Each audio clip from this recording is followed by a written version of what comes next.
Mara, I've been trying to find the right moment for a long time.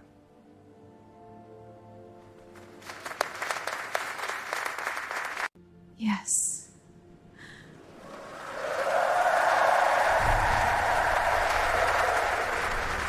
The cake had 30 candles on it.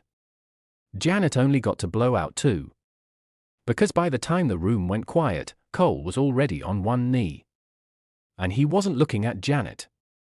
He was looking at her best friend. The room started clapping before anyone understood what was happening. That's how shock works. It dresses itself up as celebration just long enough to confuse everyone in the room. Everyone except Janet. Janet wasn't confused at all. She stood right there, in the middle of that beautiful room, holding a glass of champagne, and she felt something strange move through her chest. Not heartbreak. Not rage. Relief. And something else. Something quieter. Colder. Because inside the bag sitting on the table 3 feet behind her, there were papers. Folded ones. Signed that same morning. Dated, witnessed, and completely legal. Cole had no idea those papers existed. He was about to find out what they meant. People who met Janet for the first time always made the same mistake. She was calm. She didn't talk much in rooms full of noise. She listened more than she spoke, and she never made a point of correcting people when they underestimated her. She just stored the information and kept moving. Her mother used to say, "Still water runs deeper than the river that makes all the noise." Janet had grown up watching people overlook quiet women.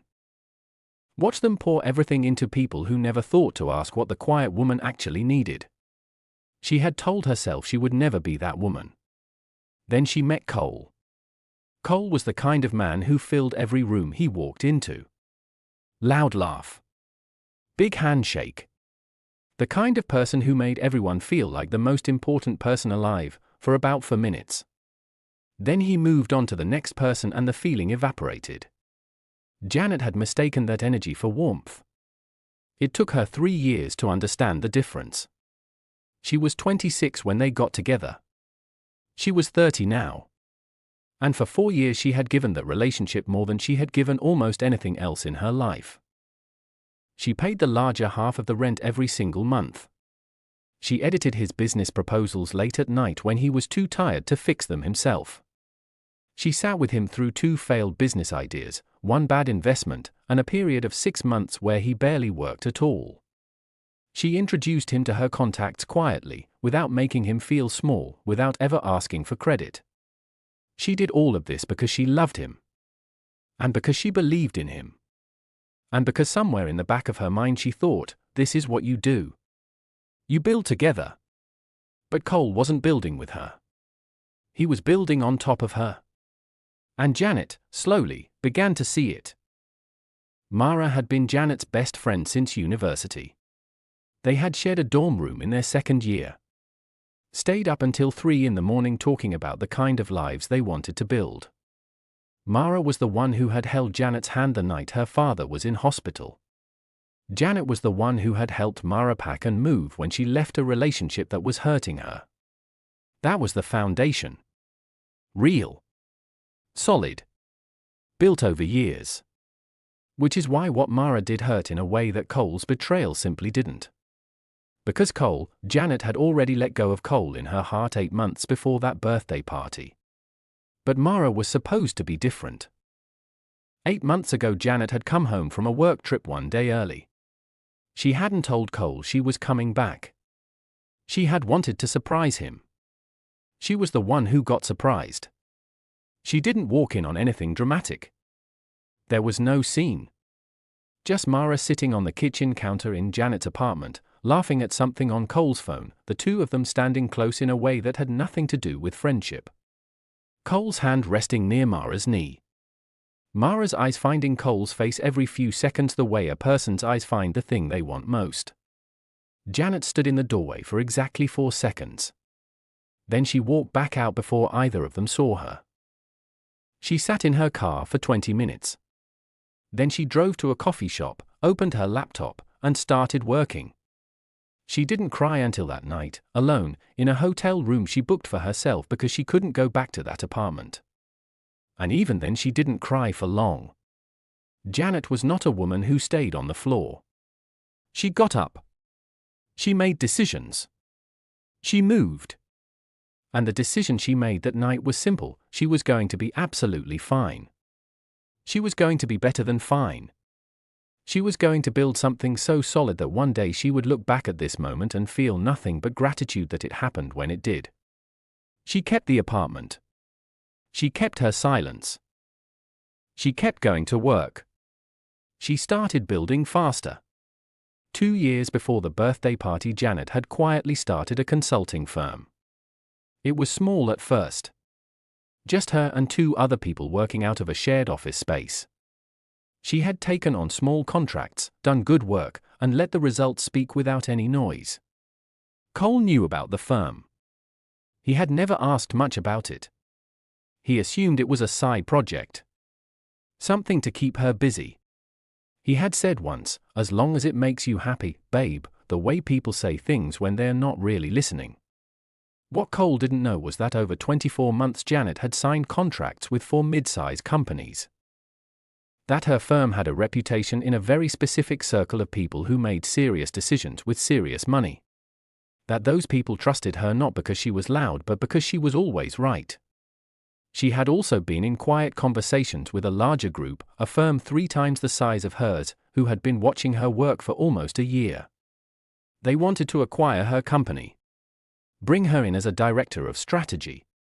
Full equity stake. The kind of offer that changes the shape of a person's life completely. Janet had been thinking about it for 2 weeks. She had almost said no. Not because it wasn't the right move, but because she wasn't sure she was ready to close the chapter of building something completely her own. The morning of her birthday party she had woken up early, made coffee, sat at her kitchen table, and read through the offer document one more time. Then she picked up a pen. And she signed it. She folded the papers once. Put them in her bag.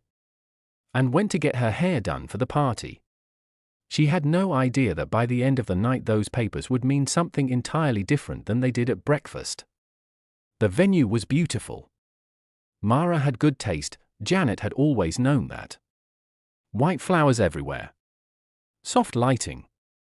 The kind of room that felt expensive but still warm. By 8 o'clock there were 60 people in that space. Colleagues. Cousins. Old friends. People who loved Janet quietly the way Janet loved most things, without making a big production of it. Cole had been distant all evening. Checking his phone. Disappearing to the corner twice. Janet noticed but said nothing. She was good at noticing things without reacting. At 9 o'clock Mara tapped a glass and asked the room to gather. "I want to say something about my best friend," she started. Her voice was unsteady. Janet thought at first it was emotion. Then she recognized it for what it was: guilt wearing the costume of feeling. Janet is the most patient woman I have ever known. The most giving. The kind of person who never asks for anything back. Who shows up every time. Who gives more than she takes and never makes you feel like you owe her. Heads nodding around the room. Someone said that's true. And I think she deserves someone who truly sees how rare she is. Mara looked to her left. Cole moved through the crowd. He walked in a straight line. Past Janet. Stopped in front of Mara. The room understood before his knee touched the floor. The gasp came first. Then the clapping. Because people always clap before they think. Because a proposal in a room full of people creates a momentum that bypasses logic entirely. Janet stood completely still. She watched Cole open the box. Watched Mara's hand fly to her mouth. Watched the room do what rooms do, fill with noise and emotion and the assumption that everyone present must be feeling the same thing. Someone touched Janet's shoulder. She moved gently away. She picked up her glass. Took one slow sip. Set it back down. Then she smiled. Not the broken kind. Not the kind that trembles at the edges. The quiet kind. The kind that belongs to a person who just watched someone hand them the last piece of a puzzle they had already finished building. Janet left at 9:45. No speech. No tears. She hugged her cousin Diane, thanked the caterer personally, picked up her bag from the table by the door, the bag with the signed papers inside, and walked out into the cool night air. She slept well. Mara texted at 11. Janet, I'm so sorry. I wanted to tell you. Please just call me. Cole texted at midnight. I know this wasn't how it should have happened. But you and I both know we've been over for a long time. I genuinely hope you can find happiness. Janet read both messages. Put the phone face down on the nightstand. Then she opened her email. Found the thread from the acquisition team. Typed 4 words. I'm ready to proceed. Sent it. Closed the laptop. Went back to sleep. 3 weeks later the press release went out. A clean, professional announcement. Janet's firm acquired by one of the most respected consulting groups in the region. Her name listed as incoming director of strategy. A photograph of her sitting at a long glass table, pen in hand, papers in front of her, looking exactly like someone who had been planning this for a very long time. Because she had. Cole saw it on LinkedIn. He stared at it for a long time. Read it twice. Then he started doing math he should have done years earlier. 2 of his main clients, relationships he had assumed were his, had come through people in Janet's network. People who had watched quietly. People who made decisions based on loyalty, and loyalty had a direction that Cole had never thought to trace. One contract didn't renew. Then a second meeting got postponed without explanation. He called his business partner. Did you know what she was running over there? His partner paused. Cole. Everyone knew. Everyone who was paying attention knew exactly what Janet was building. Everyone except you. Mara got her engagement. A nice ring. A man who had chosen her, but only after he had chosen someone else first. Cole got a smaller office, a longer list of unanswered emails, and a very slow understanding of what he had been standing next to for 4 years without ever once looking properly. And Janet got a corner office with a view of the whole city. A title that meant something. A salary that would have made the old version of her laugh out loud. And the kind of quiet that only settles over a person when they have finally, completely, stopped waiting for other people to see their worth. She didn't post about it. Didn't send any messages. She just sat at her new desk on the first morning, looked out at the city for a long moment, and picked up her pen. She had work to do. She had always had work to do. The birthday candles never got blown out that night. But Janet didn't need the wish. She had already made her own arrangements.